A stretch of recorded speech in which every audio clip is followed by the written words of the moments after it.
So with that, I want to pivot into the conversation for today. And really what we're going to focus on today is giving you all a taste of the Sandler selling system. Many of you have heard me talk about this and endorse this. This is a program that I went through 24 years ago. I spent 2 years in the Sandler sales training. My company at the time, before I was with Health Markets, paid the bill on that. It was about a $24,000 investment that they made in me. I've always been a fan of Sandler. I've always used Sandler.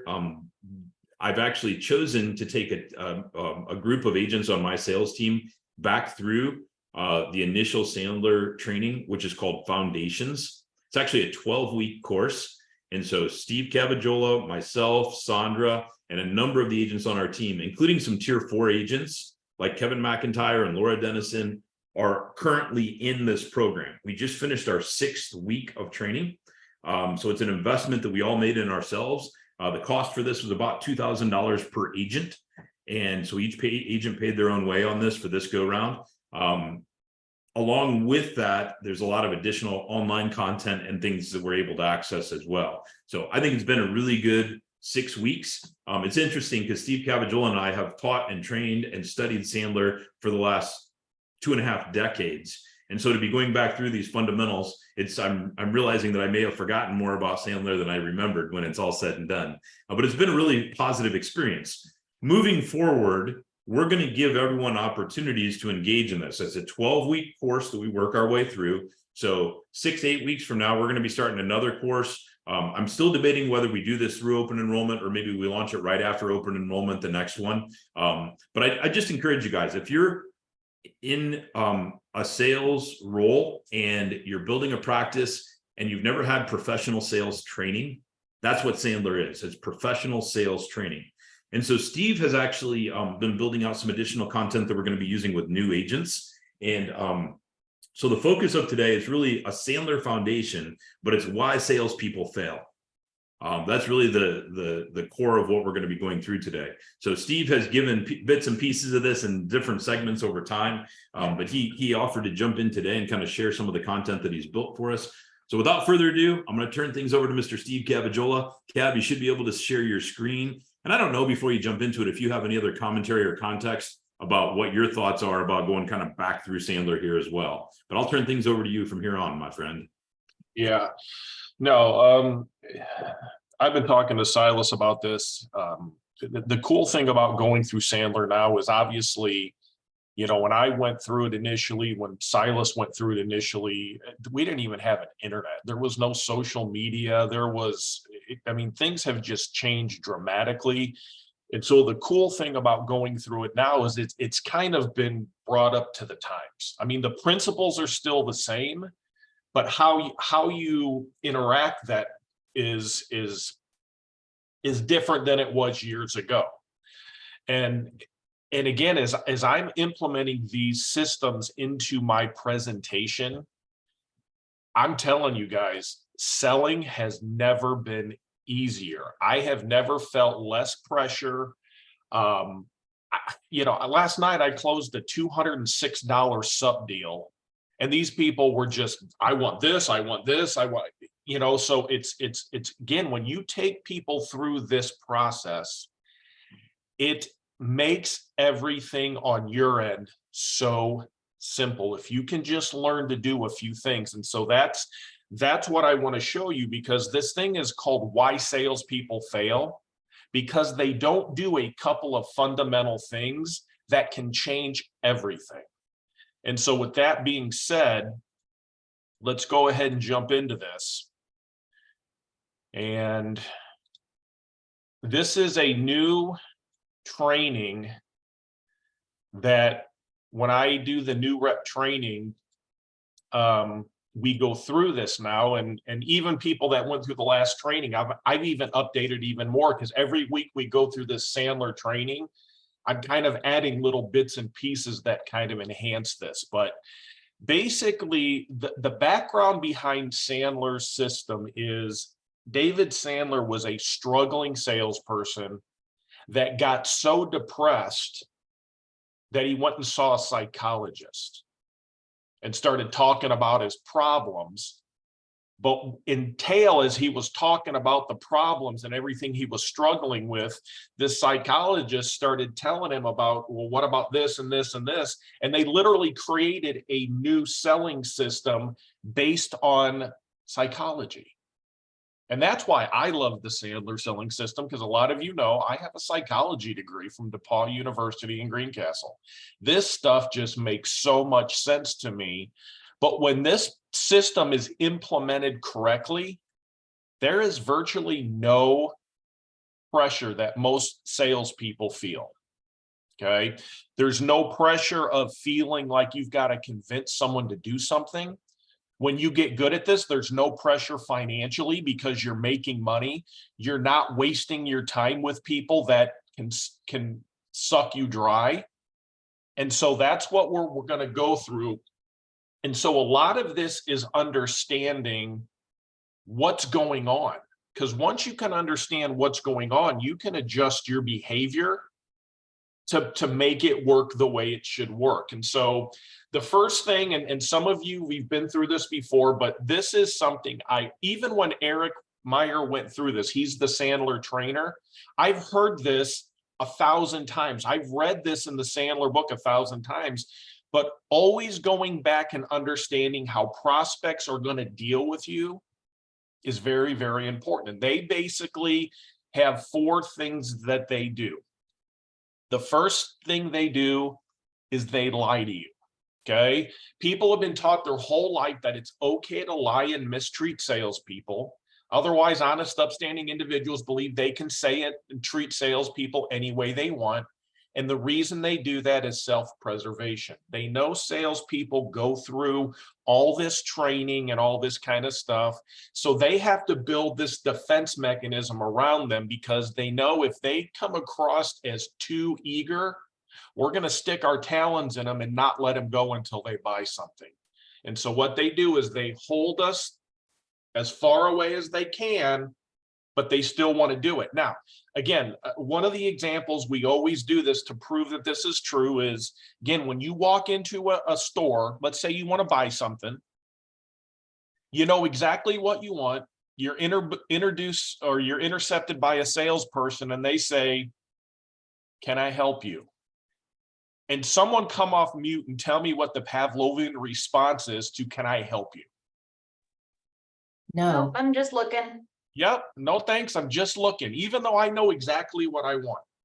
I do that all the time, okay? And so it's just one of those things where it's a built-in defense mechanism that I'm not going to tell you exactly what I'm looking for. I'm gonna kind of hold my cards close to the vest, because what I really need from you as a salesperson is I need information. And so step number 2 is they steal. In other words, they want to use us for our knowledge and expertise, but they don't want to pay for it. So what they do is they fake interest in you and your products and services until they get the information they need. In the insurance world, it sounds like this: "Can you send me a quote?" Why do they want you to send them a quote? So they can look at it without really knowing anything about this. They may go to their current insurance agent saying, "Hey, I just met with this Silas guy at Health Markets. Here's what he can do for me. What can you do for me?" So sometimes they'll use that information to beat up their existing supplier, their existing agent. Sometimes they will just buy this based on price, not realizing what it's going to do to them. They don't understand the consequences of not really understanding what this is getting them. But literally, guys, most people meet with salespeople for one reason and one reason only. Their initial reason is to gather information. They need your expertise so they can start making some decisions. Now, once they get all the information they need, they lie again. Even though they may get the information they want from you, they may need more information from you, so they lie to you again. And these lies sounds like, "I need to think it over. I never make a decision without sleeping on it. I need to talk to my brothers, plumbers, aunts, uncle," whatever the stupid smokescreen is. They give you enough hope so you'll stick around, because they may need to go back to step two. They may need more information if they don't get exactly what they need the first time. And then finally, once they get all the information they need, they hide. Again, my big joke is these people become harder to find than Jimmy Hoffa. I mean, they just totally disappear. You're at their house. They say, this looks great, Silas. We'll probably, do this next week. Now they don't return calls. They don't return emails. You're in voicemail jail. I mean, the whole thing is just baffling, because last week they gave you the impression they were going to do something, and now these people cannot be found. And the reason why is it's over. They don't need you anymore. You didn't give them what they wanted, so they're going to go find someone else to do this to. But the only person who doesn't know it's over is the salesperson. And that's because we're taught to follow up, which is a huge waste of time. So Kate, I can see you on the screen here. So can you unmute for a second, because I want to ask you a question.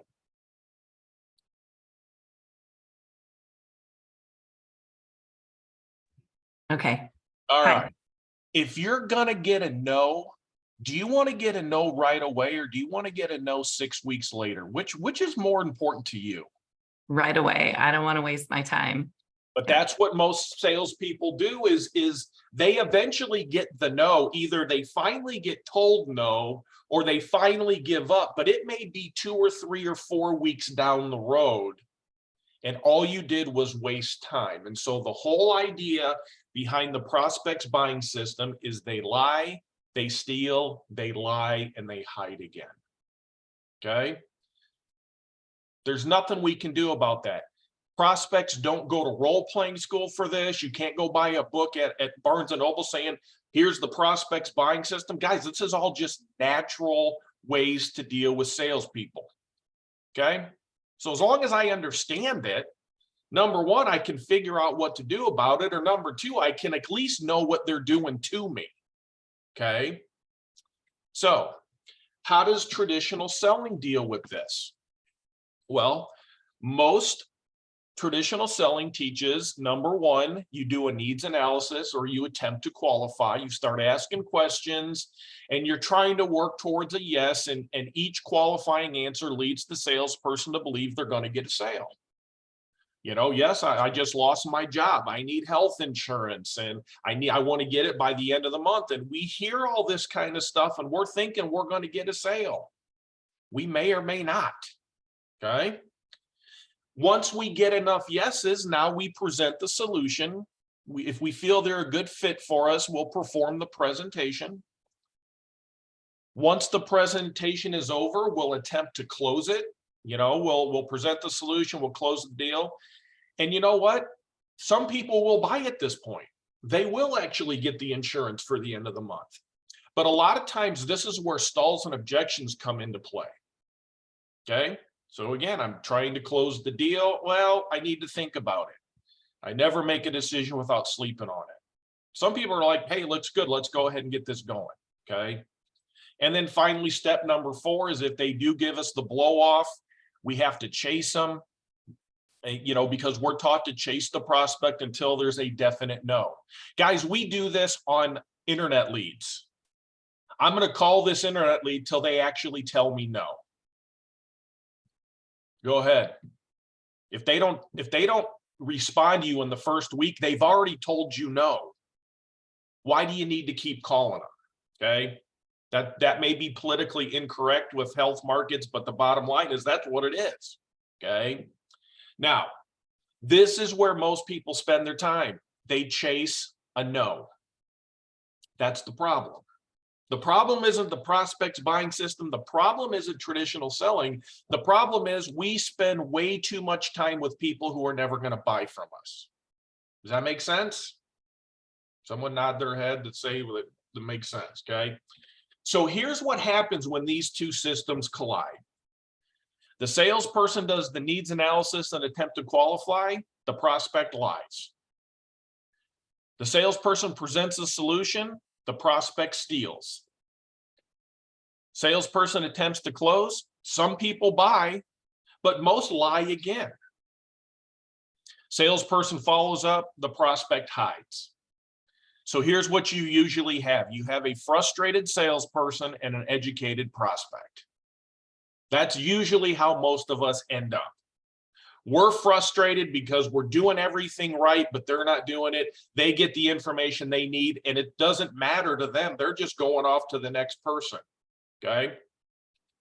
So here's the problem with the buyer-seller dance, because that's what Sandler called this, the prospect and the salesperson. He calls it a dance, okay? Here's the problems. Number one, the prospect is usually the one controlling the appointment and what happens next, okay? They're dictating what's going on. Number two, the salesperson spends way too much time chasing a no. And number three, the salesperson makes the sale just enough time to keep them trapped in this cycle forever. That's the problem. And that's why most salespeople have this, the good times, the bad times, the feast and famine, we like to call it. Man, what if we could just turn sales into this where it's kind of consistent? Okay, that's ultimately what we want to do, is we want to get it to where we don't have the ebbs and the flows. We just want consistent weekly production. That means consistent weekly pay. That's what eliminates a lot of the stress in sales. But the issue is who determines who leads the dance, because we're not going to do anything to change the prospect system. Okay. We can change how we present, but we're not going to do anything to change them. But what we really need to focus on is who's going to lead the dance. Here's who leads the dance. Whoever has the greatest need does not control the dance. So if the prospect needs your products or services more than you need the sale, then you're in control. I had a guy yesterday, he needed his Medicare in place by today. Who was in control, me or him? I can wait another month. Can you? You got to get some stuff done to where he literally had to go home, get his checkbook, get back to me and all this kind of stuff. Or we're gonna wait another month. It's your call. Do you want to be without insurance for a month? Or do you want to get this done? It's not my problem you waited till the last minute to do this. Okay. But if the salesperson needs the sale more than the prospect needs your product or services, then they're in control. Guys, I will tell you, your customers can tell when they're the next mortgage payment. They can spot a desperate salesperson a mile away. And they really don't. Do you think prospects really want to deal with desperate salespeople? Because what are they thinking? This guy's going to tell me whatever I want to hear just to get the sale because he's desperate. Make sense? So, what's the secret to controlling the dance? You got to take their prospects to their pain. People buy emotionally, they make decisions intellectually, and the most intense emotion people experience is pain. If the prospect has no pain, there will be no easy sale. People will continually do what they've done their entire lives until the pain of maintaining the status quo is greater than the pain to making a change to something new. If you do not learn how to take prospects to their pain, they will control the dance and will continue to buy based on price. It's that simple, guys. If you don't learn how to take people to their pain, they're just going to control you, okay? As salespeople, we need to quit selling a product and start solving the prospect's problems. We must help them discover their pain because they are not aware that it's even there. And once the pain is discovered, we must let the prospect decide on how they want to cover the exposure. What did we hear yesterday, Silas? Don't let your wallet be their wallet or something crazy like that. I mean, it's, hey, I can expose the pain. I can show you the products, but you're the one who has to decide how much of this you want to buy. But guys, I will tell you, when it comes to subs in life, they're not going to buy any of it if they don't see the reason why. And the reason can't be your reason. It has to be their reasons. So we just need to learn how to get them to tell us what the reasons are. Okay. And so that's where the Sandler selling system comes in. This is a much better way. Now, there's a couple tactics you're going to have to learn how to master. And if you can learn these next couple things, this will make all the difference in the world. The first is learning how to do what's called a pattern interrupt. A pattern interrupt is all about changing the momentum and the direction of an interaction. A pattern interrupt is about defying expectations so you can have a real conversation and see if someone needs what you're selling or not. Pattern interrupts are all about saying or doing something that stands out very different from what people expect. In other words, the Sandler rule is if salespeople are doing it, do the exact opposite. That's why when I call people on the phone, I don't assume they're looking for everything, because that's what every other agent's doing. Hey, Silas, I got your name. It looks like you need health insurance. I'm just calling to see how I can help you. I don't need your freaking insurance. Take me off your list. But when you call on a pattern interrupt is just simply, hey, Silas, your name came across my desk. Is this a mistake or do you need help? It's a mistake. Okay, sorry to bother you. Guys, it's just a pattern. The whole Sandler presentation is a huge pattern interrupt because most people don't sell this way. Okay. So that's one thing. So let's talk about pattern interrupts. Let's go back to the first thing I talked about. When you walk into a store and the salesperson says, can I help you? Here's an example of a pattern interrupt. The salesperson comes up to you, Michelle, and then says, and you've heard Eric say this, so this is not what I came up with, but he comes and say, hey, is this your first time at the store? And you say, no, I've been here before. Great, we're glad to have you back. If you need anything, I'll be standing over there. That's a pattern interrupt. Which would you rather deal with? The person who comes up and just, can I help you? Or, hey, thanks for being here. If you need me, I'll be over here. Number two. Change, but it's a huge difference. Okay. The second thing we have to learn how to do is set what's called upfront contracts. Hey, Ken, Upfront, yeah. I'm sorry. Before you jump to that, can I just say something on the pattern interrupt? Oh, please do. Okay. So guys, as you think about your business, and I think this is not just your sales process, you've got to think about other ways to insert pattern interrupts in your interactions with your clients. One of the things that I've always recommended, and this actually came from Ray Plugins, but in the marketing aspect of things, when you're actually dropping off information and doing walk and talks, one piece of that I believe is a pattern interrupt is to take the business cards on the back end of doing the walk and talk, collecting a business card, getting them into your CRM, making a follow-up call, sending a follow-up email, and then send them a direct mail. And with that direct mail that you're sending, you're taking that business card that is their business card and stapling it to the front of whatever you're sending to them. Again, it's just another pattern interrupt. It's something different and unique where people are going to stand up and pay attention. If I open up a solicitation, but it's my business card, that's the first thing that pops out of the envelope at me, it's going to capture my attention for at least a few seconds. So there's multiple ways that you could use that concept of a pattern interrupt. It's not just in your sales process, it's also in your marketing. And just think about it. I think it's a good idea to think about how can I disrupt these clients' normal pattern? And by doing that, it causes them to pay more attention to you. So I just wanted to mention that.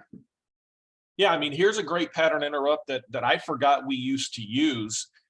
Ken Peterson reminded me of it last week when I was talking to his team about this. But it's like calling a business on the phone, and when they answer, say, "This is a sales call. Do you want to hang up or hear what I have to say?" And a lot of times they'll laugh and, "What do you got?" I mean, it's just guys, we got to make selling fun. We got to quit being so stuffy about this stuff. Because again, the bottom line is some people are going to do it, some people don't. We only need to find 2 or 3 people a week that want to do this, and we're going to make 6 figures. I mean, it's that simple. Okay, but upfront contracts. Upfront contracts assume that you and your prospect will understand what will take place during your interactions. Using an upfront contract allows the sales professional to maintain control during all phases of the selling process. Control of the selling process is vital to a sales professional's success.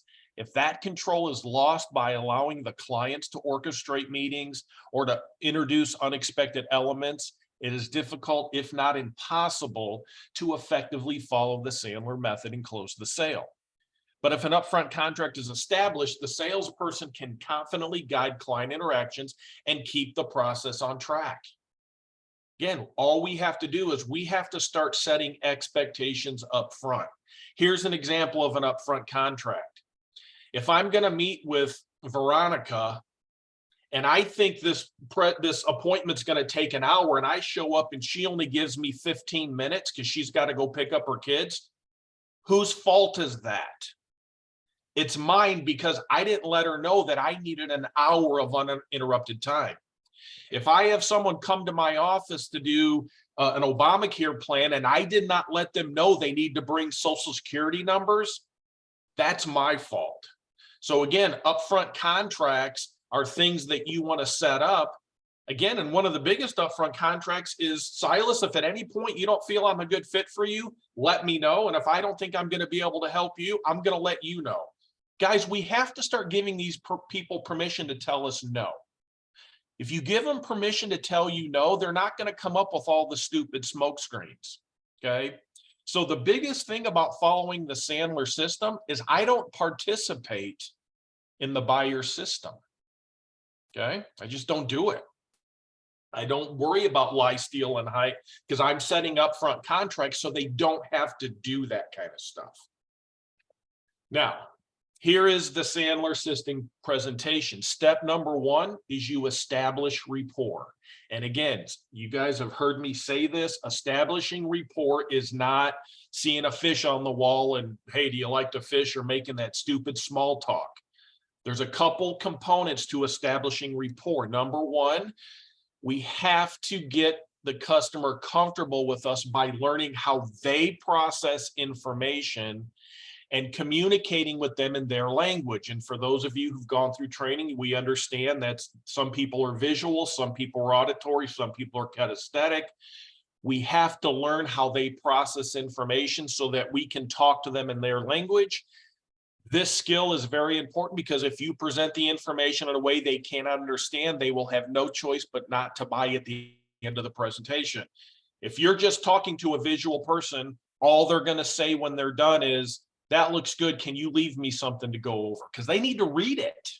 They need to see it. They can't. You were talking to them and they were hearing like the Charlie Brown phone call. They don't understand a word you said, even though they're nodding their head and, oh, that looks good. Can you leave me something? Because I don't understand what you just said to me. Okay. So that's step number one. That's establishing rapport. The other thing we have to do is we have to gain credibility on who we are and who we represent. Health Markets is a great story to tell. We are one of the largest independent agencies in the country. We deal with all the name brand people. That gives us instant credibility because here's the bottom line, guys. Here's why you need to establish rapport. People like doing business with people like them, and they like to work with a company they can trust. That's why I show people our A+ rating with the Better Business Bureau, Trustpilot, all the companies we represent. As I'm going through the Protection for Life slides, I'm building credibility. But while I'm going through those slides, I'm also learning how they process information. So all this stuff, and I might have a little bit of time to show you how to do this with the Protection for Life slides. If not, let me know and I'll do a one-on-one with you. But as we're establishing rapport, because we're doing that through the whole presentation, this is not, okay, I did rapport, now I move on. We got to communicate with them the way they understand whenever we meet with them, okay? So rapport is happening constantly, okay? But the second step is pain. Now you guys got to understand, when I sit down with people, this is all happening before we ever talk deductibles, copays, as their doctor in the network. This is happening within the first few minutes of me meeting with them. And the pain step is the most important step because without pain, there's no easy sale. And so again, this is where you create the prospect's pain by taking them through the pain funnel. The pain funnel is a powerful tool that will get your customers emotionally involved. And again, some of you, this is review. Some of you, you need to hear it again, but here's the steps of the pain funnel. We got to take someone who is well. People who are well don't think they have a problem. In our world, these are the people that all I need is health insurance or all I need is Medicare and I'm fine. We've got to take those people and make them sick. When we make them sick, I can see how this might be a problem for somebody. I don't know if I have the problem, but I can see. The easiest way, guys, the nice thing about what we do is the Sandler selling system says you got to create pain. You know what most salespeople got to do? They got to ask a whole bunch of questions to figure out what the pain is. In our world, we don't have to. It's been given us on a platter. What's the central pain that we're dealing with everybody? It's medical bankruptcy, period. That's the central pain. So that's how I make someone sick, is by introducing the concept of medical bankruptcy. And what is that concept? Medical bills are the number one reason why people file bankruptcy. And most of the people filing medical bankruptcy have health insurance. Period. End of story. Health insurance and Medicare are not enough. So once we establish that pain, everybody's going to be affected by that pain differently. So that's where we need to move to critical. Now they realize they have a problem and they need help. Okay. And you do that by asking specific questions. And I'm going to show you how to do that in a second. And then once we establish their pain, then you create the miracle. You show them how our supplemental products are going to solve their pain. Guys, the whole thing of pain is not to sell health insurance. The whole pain step is designed to show them why they need the supplemental and the life insurance. Anybody can go sell these. They can go to healthcare.gov and get the health insurance themselves. They don't need us. That's why, again, health insurance pays us the least amount of money, but it still pays us pretty well if you start helping a bunch of people. But the thing that makes us different is the supplemental and life products. And that's where pain needs to be established to show them why they need these products. And so to do that, you need to understand the 3 levels of pain. The first level is what's called surface problems. I don't have health insurance. I just lost my job.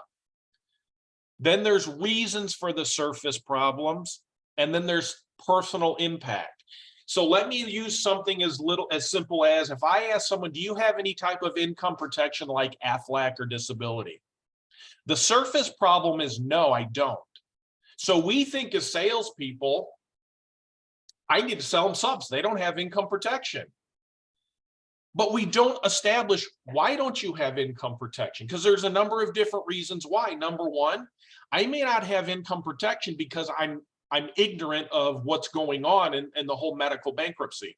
That's one reason. I didn't know I even needed this stuff. I didn't know this stuff was even out there. There's another reason why people may not have income protection. I can't afford it. I know it's out there, but I just can't afford it.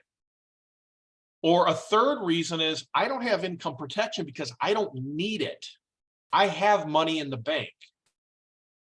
Do you understand that even though the surface problem is the same, I don't have income protection, we have to deal with each one of those people totally differently?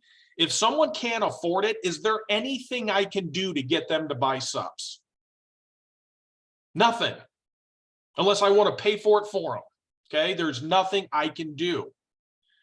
For someone who doesn't know, I need to find out what are the consequences now that they know. Now I need to find out if they have the money. But how do I deal with someone who already has money? And that's where you go to step number 3, the personal impact of their situation. And that's the key to making someone critical, is we have to get through the first 2 levels and take them to the 3rd level. So again, when I'm dealing with someone who I didn't even know this stuff was out there, I didn't even know I was exposed to this, an easy way to start the conversation is, if you got cancer and couldn't work for 3 or 4 months, what kind of plan do you have in place to take care of that? I don't have any plan. Okay, what are the consequences of not having a plan? Now I'm dealing with the personal impact. But if I'm dealing with someone who, well, you know, if you got cancer, couldn't work for 3 or 4 months, what kind of plan do you have in place? Well, I got a bunch of money in the bank. A lot of people would stop there and say, okay, you don't need supplemental. I wouldn't. There's still personal impact to that. Number one, if you have to pull out $20,000, $30,000, is that money that you're going to lose? What are the tax consequences of pulling money out of your savings? How much interest are you going to lose? Is that money meant for something else? See, those are situations that if I know the surface problem, I know why they have the problem, and then I can start asking them questions on how this problem is going to impact them. I can now create the miracle by showing them how our supplemental products or our life insurance products can solve their problem. And I think one of the reasons why most salespeople fail at selling subs in life is they never get to step number 3. They never get to the personal impact. It's always, they're dealing with surface issues. They have no idea why this is a problem. They have no idea about having these people discover what the personal impact is. But if you can learn to start doing that, and that's exactly what the pain funnel does. The pain funnel is designed to hit all 3 levels of pain. What's the pain? Why do you have the pain? And what's the impact on you? And if I can learn to start taking people through that before I ever show them anything, when I do show them the products, and again, some of you were on the call a few weeks ago with Alex Wartentile. Didn't he say that the sale is made in the first 10 to 15 minutes? Because when he talks about the Protection Life presentation, he's hardcore Sandler. He just doesn't say it because they were influenced by Sandler. They are getting these people to understand the solution before they ever show them anything. So now when he shows them subs in life, they buy. Okay. So does anyone have any questions on the pain step before I move on? Anything in the chat, Silas? Because I'm not watching it. I don't think so. I don't see anything. All right. So step number 3 is once you've established the pain, now you got to go and deal with the budget. And this is where you deal with money so that they don't have to worry about the cost as you go through the fulfillment step. You put them at ease by letting them know that they're going to help custom design a plan around their needs and, more importantly, your budget. We did the budget step yesterday, and this is one of the things that I ran by Eric, because I don't talk money, because we don't know what things are going to cost. We don't know what their subsidy is going to be, all that kind of stuff. So what I do in the budget step is I just literally say, you know, Silas, if we can put this together, I'm going to make some recommendations, and you're literally going to help me custom design a plan around your needs and, more importantly, your budget. What is that implying? You're going to help me figure out how much this is going to cost, right? Once we do that, we do step number 4, which is the decision. And this part of the presentation allows you to find out if other people need to be involved in the decision-making process. And it allows you to set an upfront contract to get a yes or no at the end of the fulfillment step. And I can put these 2 steps together and it sounds something like this. Silas, you know, what I'm going to do is I'm going to show you some products that I think may help you based on what you told me. And you're literally going to help me custom design this plan around your needs and your budget. Now, is there anybody else that needs to be part of this decision? Well, my wife probably needs to be involved. Okay. Well, and I can tell you how to handle that at a later date, but it's okay, Silas. So if you like what you see, when I get done, tell me yes, we'll figure out where to go from there. And in this case, if his wife's not there, where we're going to go is we're going to go to another appointment with him and his wife. Okay. I'm not expecting Silas to do my job for me. But let's say he says, you know, nope, I make the decision. All right, if you like what you see, Silas, tell me yes, we'll figure out where to go from there. But Silas, if at any point you don't think we have what you need or we can do within your budget, will you tell me no, you're not going to hurt my feelings? Silas, do you have any problems telling me no? Right, I don't. Okay, and if I think that I'm not going to be able to help you provide something in your budget, is it okay if I let you know that as well? For sure. Now you can go to fulfillment. Now you can actually do the presentation, because now the pain budget, and they've agreed to make a decision, and that decision could be yes, no, or not now, but they're going to do something positive. Prospects do not buy features and benefits. They buy ways to avoid or overcome pain. So you allow them to custom design a plan that solves their pain issues, not your pain issues, their pain issues. And then step number 6 is called post-sell. And this step is done a few weeks later. It's designed to prevent buyer's remorse. You perform a policy review cementing the sale you made with them. Once the policy review is completed, it's time to review other needs they may have, AKA life insurance, long-term care, and it will be easier to discuss these types of products because they've already bought from you and trust you. So when we talk about these higher ticket items like life insurance, long-term care, maybe disability, it's a lot easier to get people to commit to these things after they've already bought the health insurance and subs from you. Now, here's the positive results of the Sandler selling system. Number 1, you will get a yes. That's what we're all looking for is, yes, I want to do it, sign me up. Okay. The second positive result is to get a no. And there's 2 reasons why no's are actually positive. The first reason is you can learn a lesson. What did I do wrong? Because the sooner you can, maybe you didn't take them through the pain funnel, but at least now you know you didn't do it. We had this yesterday where some people say, I didn't set an upfront contract. And then the people kind of, you start learning what you're doing wrong so you can fix it. Okay, if you don't know what you're doing wrong, you're just going to keep doing the same things over and over again. But as you start learning this system more and more, you're going to be able to see where your flaws are. The other thing by getting a no is it saves you a tremendous amount of time. Okay. The third thing is you'll get a referral. See, most people think referrals come from people they sell. Referrals come from people you take through a pleasurable process. Silas has said this all the time. I've gotten a lot of referrals from people that I didn't sell them anything. They gave me the referrals because of the process I took them to. And they said, you know what? You couldn't help me, Steve, but I think you can help my brother. Or I think you can. When you take people through an excellent process where they don't feel high pressure, they feel like you're helping them, they'll give you referrals even if they don't buy from you. And then finally, you'll always have a clear, well understood future. I know exactly what's happening next because I'm determining it with upfront contracts. You want to think about it, Silas? Great. How long do you need to think about it? A week? I'm going to call you next week at this time, and I expect a yes or a no. And if you can't give me one of those, I'm just going to take it as a no. Is that okay? That's an example of using upfront contracts to let people make the decision, but you determine when the decision needs to be made. It's a mutual agreement. Now, by doing all this, here's 2 Sandler rules, and I'm going to about nail this right at the right time. Professional selling is not about closing deals. It's about getting to the truth as quick as possible. Going back to what I asked Kate, do you want to know right away or do you want to know 6 weeks later? Let's just get to the, are we going to do business now or not? Period. End of story.